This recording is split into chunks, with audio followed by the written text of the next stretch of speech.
নমস্কাৰ সকলোকে স্বাগতম জনালো মোৰ আন এটি ভিডিঅ'লে। আজি এটা ব্লাউজৰ বিনা দৰিৰ পাইপিং লগোৱা ভিডিঅ' দেখুৱাম আৰু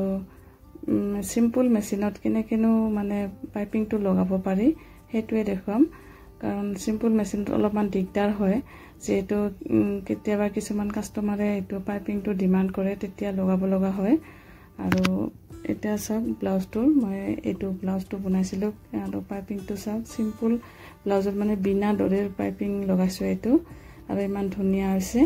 আৰু মই কেনেকেনো ব্লাউজটো বনালোঁ সেই ভিডিঅ'টোৱে আজি আপোনালোকৰ লগত শ্বেয়াৰ কৰিম।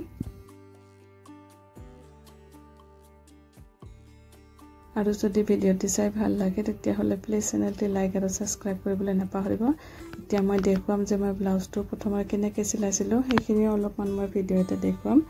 আৰু এয়া হ'ল ব্লাউজটোৰ বেক পাৰ্টটো, আৰু ইয়াৰে শোল্ডাৰটো লৈছিলোঁ মই 5.5 ইঞ্চ, আৰু দীঘলটো আছিল 15 ইঞ্চ, আৰু ৰেডি হ'ব 14 ইঞ্চত, আৰু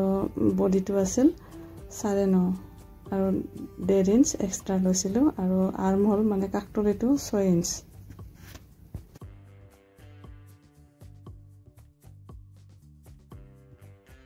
গলটোৰ বহলটো আছিলে 2.5 ইঞ্চ, আৰু ডিপটো আছিলে 10 ইঞ্চ, আৰু বেক পাৰ্টৰ গলটো আছিলে সিম্পল ৰাউণ্ড শেপৰ।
আৰু এতিয়া মই ব্লাউজটোৰ মানে অলপমান চিলাই ভিডিঅ'টো দেখুৱালোঁ কেনেকৈ চিলালোঁ, আৰু এতিয়া কমপ্লিট হোৱাৰ পিছত মই এতিয়া পাইপিংটো লগাম।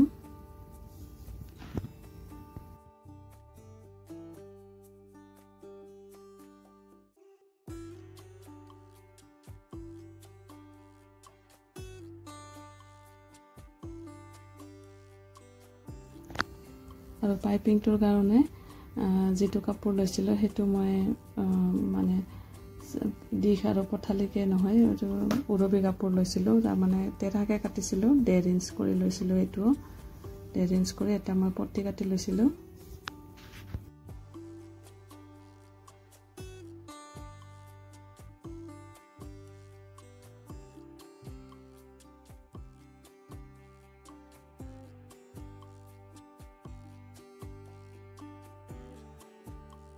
এতিয়া পট্টিটো ব্লাউজটোৰ ওপৰত ৰাখি গলটো চিলাই কৰি যাম। 2 পইণ্ট মান ৰাখি চিলাই মাৰি যাম। গোটেই ব্লাউজটোত আগত মই গলটো চিলাই কৰি যাম এনেকৈ চিধাকৈ।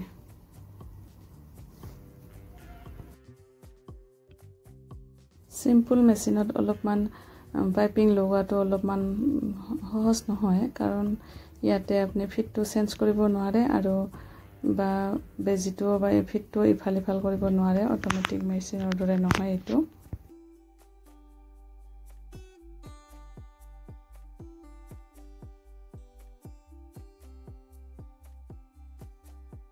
এতিয়া গোটেইটো চিলাই কৰাৰ পিছত মই য'ৰ পৰা আৰম্ভ কৰিছিলোঁ তাতে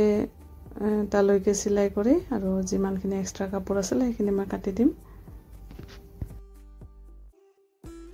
আৰু প্ৰতিটো এটাৰ ওপৰত এটা ৰাখি চিলাই কৰি দিম তেতিয়াহ'লে মোৰ চিলাইৰ মাৰ্জিনটো দেখা নাপাব আৰু এইটো যিহেতু মোৰ ফ্ৰণ্টত হাফ ওপেন আছিলে সেইকাৰণে এইটো মই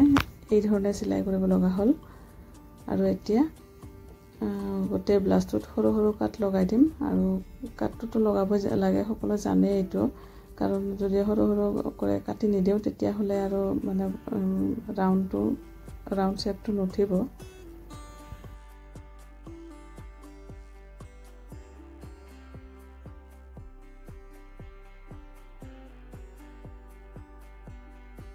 আৰু এতিয়া পাইপিঙৰ কাপোৰটো ভিতৰৰ পিনে লৈ ব্লাউজটোৰ লগতে এটা টপ ষ্টিচ মাৰি দিব লাগিব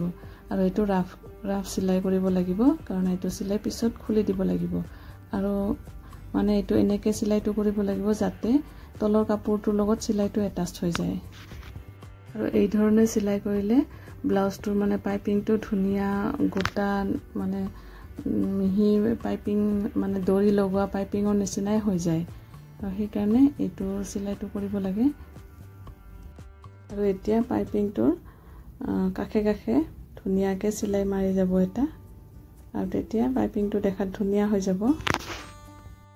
এতিয়া লাহে লাহে ধুনীয়াকৈ চিলাইটো কৰি দিব গোটেই ব্লাউজটোত চিলাইটো কৰি ল'ব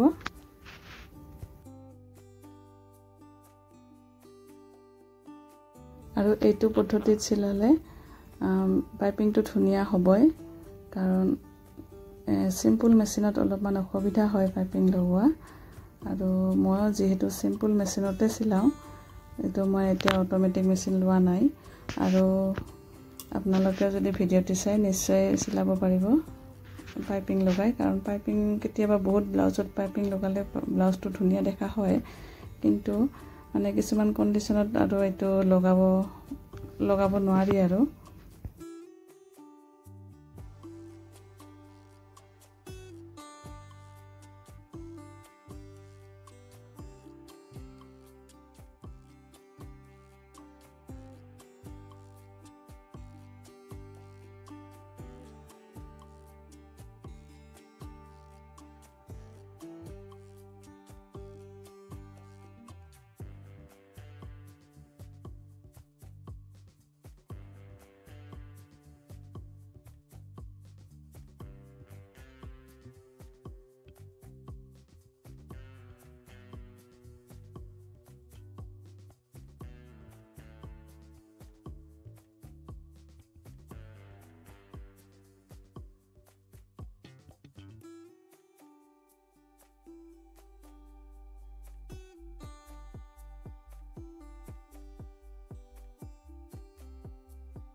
পাইপিংটো লগোৱাৰ পিছত চাওক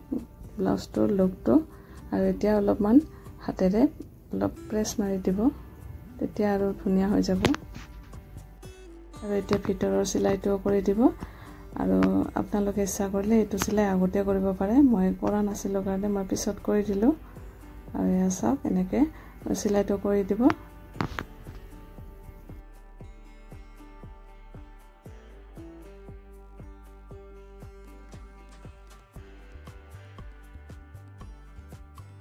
এনেদৰে আপোনালোকেও চিম্পল ব্লাউজত বিনা দৰি পাইপিং লগাব পাৰিব একেবাৰে সহজ পদ্ধতি এবাৰ চালে সকলোৱে কৰিব পাৰিব আৰু যদি ভিডিঅ'টি ভাল লাগিছে তেতিয়াহ'লে প্লিজ লাইক আৰু সাবস্ক্ৰাইব কৰিবলৈ নাপাহৰিব আজিলৈ আহিছোঁ ধন্যবাদ